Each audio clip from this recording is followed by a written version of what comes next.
મસ્ત વાર્તા.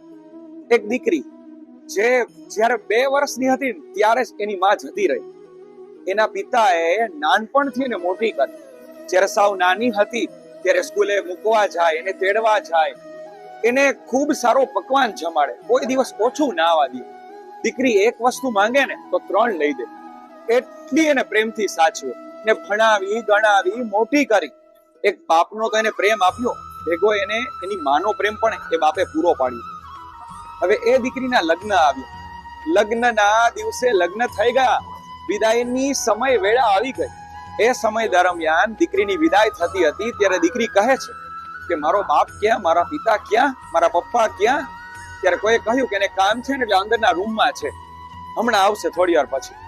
તમારે મોડું ન થાય એટલે તમે નીકળો, તમે જઈ શકો છો. તો એ દીકરી ગાડીમાંથી ઉતરી ગઈ, એ રૂમમાં ગઈ ત્યારે બાપ રડતા હતા. ત્યારે એ દીકરી ખાલી એટલું જ કહી કે પપ્પા, શું મેં એવા કામ કર્યા કે તમે મને વડાવી પણ નથી શકતા? ત્યારે એ બાપ સાહેબ રડી પડે છે અને બહુ કરુણ ઘટના બની જાય છે.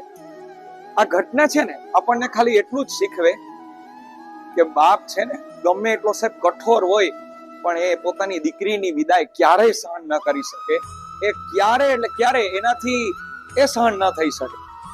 જો વાત ગમી હોય તો લાઈક શેર અને સબસ્ક્રાઇબ કરો. Thank you.